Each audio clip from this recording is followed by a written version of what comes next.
a saját habitusunk is, a munkánk is, meg az a terület, amit kijelöltünk, vagy út, amit kijelöltünk magunknak most ebben az időszakban, ez folyamatosan meg van tűzdelve változásokkal. Tehát ez annyira változásokkal teli, hogy szerintem talán ez az egyik mozgatórugója, épp a változás.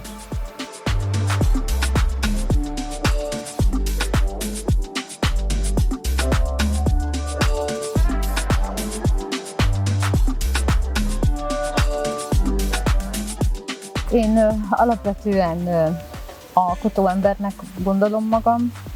Én Gárdonyban születtem, itt élek kicsi gyerekkorom óta. Néhol laktam máshol így éveket, Pesten itt-ott, de hát szeretem ezt a helyet, úgyhogy a gyermekemet, aki most 14 éves, őt már itt neveljük. Én körülbelül 12 évvel ezelőtt költöztem Gárdonyba.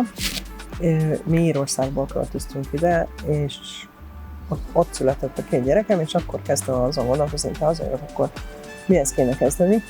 És akkor megérkeztünk Hagárdra, új beköltözőként, és én 2-3 évig tulajdonképpen csak figyeltem az itteni közösségi folyamatokat, alapvetően rendezvényszervező vagyok, és elkezdtem azon gondolkozni, hogy ez mit lehetne hozzátenni abból, amit tudok, sejtek, vagy hozok.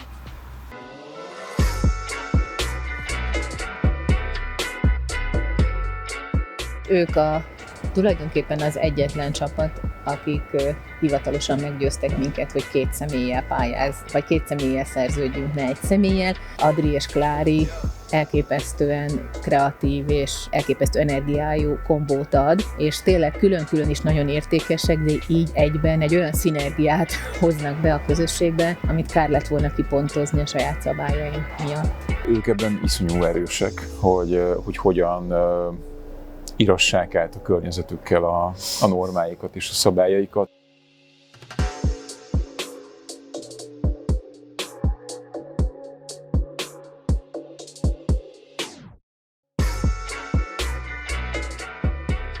Elkezdtem csinálni azt, amit nagyon szeretek, hogy egy rendezvényen, hogy több legyen, mint egy nyomtatott A4, ami csak úgy kiosztunk, megbeszedünk, meg stb. Mert én azt gondoltam, hogy látvánnyal, meg az eszköztárral, ha rá lehet erősíteni arra, hogy maradandót vigyél haza. Teljesen elrugaszkodik azért attól a standardtől, amit egy rendezvényszituba vagy a megszokottba bele lehet képzelni, és pont ez a fajta szabadság, amit ő így vizuálisan megjelent, ez jellemző alapvetően az egész munkánkra. És ehhez ragaszkodnánk is. Arra mindig így ügyelünk, hogy olyan szituációkat teremtsünk, ami találkozási pont. És akkor ezekből születnek új kapcsolódások. Semmiképpen nem cél, hogy meggyőzzenek téged arról, hogy amit én csinálok, az neked kell, vagy arról, hogy az neked jó. Ezért nincs benne nehézség. Nincs. Nem kell lasszóval fogni az embereket, hanem egyszerűen teremtünk keretet vagy lehetőséget arra, hogy így módon tudjanak kapcsolódni. Igyekszünk mindenkivel együtt dolgozni.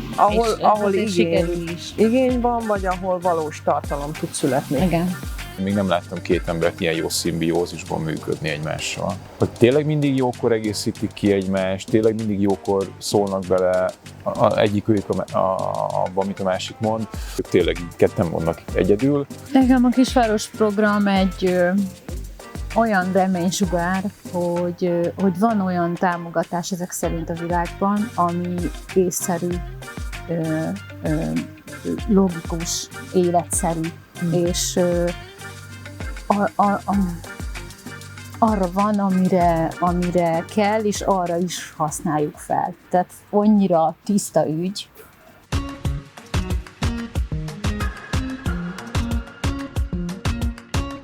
Ez most egy roma kultúrkaraván napnak indult, és szeretünk olyan dolgokhoz, új dolgokhoz nyúlni, amik nem annyira komfortosak számunkra.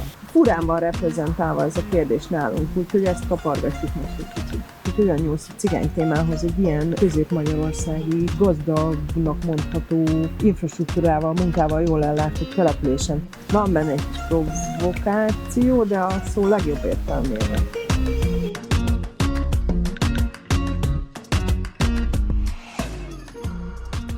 Nekem a B9 az egy bázis, ami teret ad kapcsolódásoknak, olyan kicsit nyugi, kicsit fészek, de van egy hely, amiben bele tudjuk az elképzeléseinket, a gondolatainkat, a feladatainkat önteni.